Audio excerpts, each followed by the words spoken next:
Romans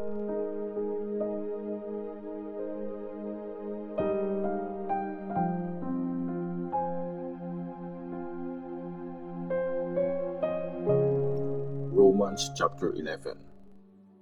May awa ang Diyos sa Israel.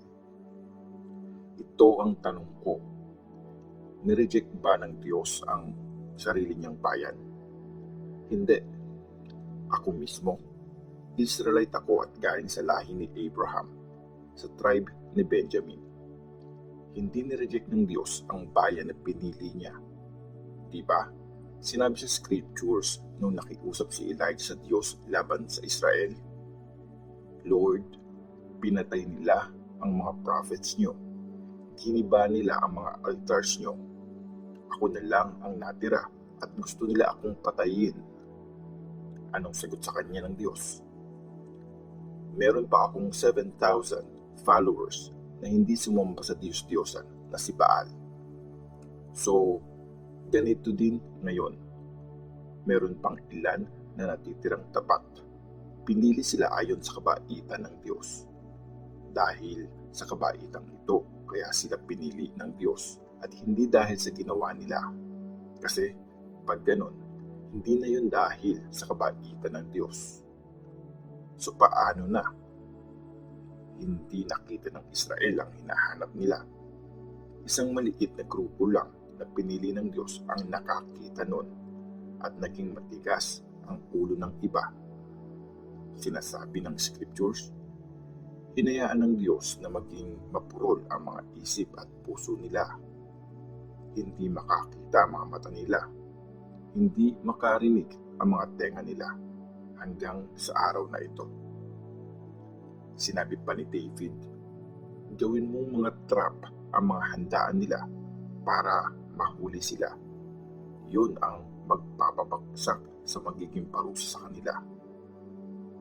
Mabulag sana ang mga mata nila para hindi sila makakita at habang buhay silang makuba sa sobrang hirap.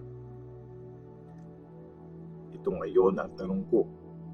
Sinasabi ko bang bumagsak na ang Israel at wala na silang pag-asang makabangon? Siyempre, hindi. Dahil nagkasala sila kaya nakarating ang kaligtasan sa mga Gentiles. Nangyari yun para mainggit ang mga Diyos sa kanila. Kung dahil sa kasalanan ng mga Diyos kaya sobrang blines ang mundo at yung pagbaksak naman nila ang nagbigay ng maraming blessing sa mga Gentiles, siguradong mas maraming blessing pag nagbalik loob sa Diyos ang buong Israel. Ang kaligtasan ng mga Gentiles. Ngayon, para sa Gentiles naman ang sasabihin ko. As long as ako ang apostol para sa mga Gentiles, ipagmamalaki ko ang trabaho ko. Sana sa ganitong paraan, mainggit ang mga kababayan ko para maligtas ang ilan sa kanila. Nung no-reject ang mga Jews, naging kaibigan ng Diyos ang lahat ng ibang tao na dating mga kaaway niya. Ano pa kaya kung tinanggap uli ang mga Jews? Parang nabuhay uli ang mga patay. Kung inalay sa Diyos ang unang part ng tinapay, kanya na rin ang buong tinapay. Kung inalay sa Diyos ang mga ugat ng isang puno, kanya na rin pati mga sanga nito.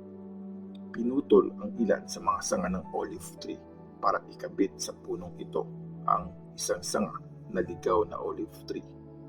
Ikaw na Gentile, ikaw yung ligaw na sanga ng olive tree. At ngayon, nakikishare ka sa matibay na spiritual life ng mga Jews. Huwag kang magyabang sa mga pinutol na sanga.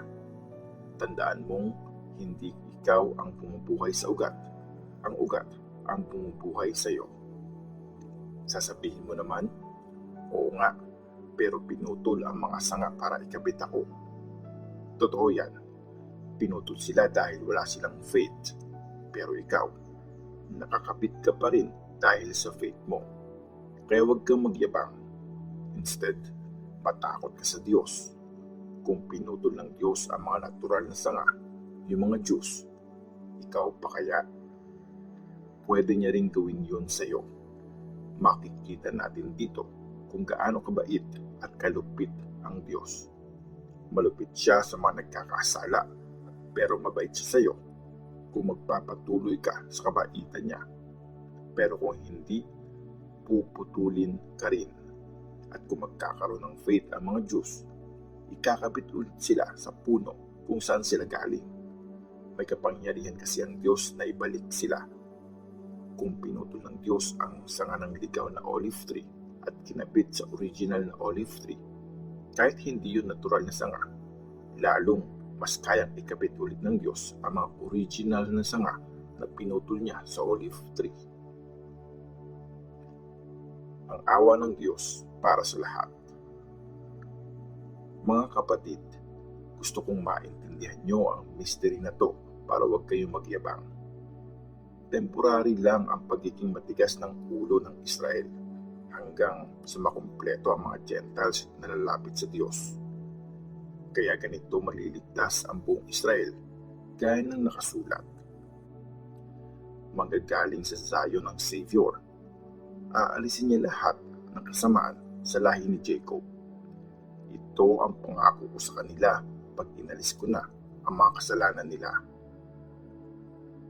Dahil sa pag-reject nila sa gospel, tinuring ang Israel na kaaway ng Diyos at pabor ito para sa inyong mga Gentiles. Pero sila pa rin ang bayang pinili ng Diyos at mahal sila ng Diyos dahil sa mga ancestors nila. Hindi kasi nagbabago ang isip ng Diyos kung sino ang pipiliin niya at ibibless niya. Kayo mga Gentiles, hindi kayo sumusunod sa Diyos dati. Pero ngayon, tinanggap niyo na ang awa ng Diyos kasi hindi sumunod ang mga Jews. At dahil sa awa ng Diyos na binigay sa inyo, ngayon ang mga Jews ay hindi sumusunod sa Diyos para makatanggap din sila ng awa. Hinayaan ng Diyos na maging makasalanan ang lahat ng tao para mapakita niya ang awa niya sa lahat. Purihin ang Diyos. Napakayaman ng Diyos, napakatalino niya, at napakagaling. Sino ang kaya magpaliwanag ng mga desisyon niya? Sino ang makakaintindi ng mga plano niya?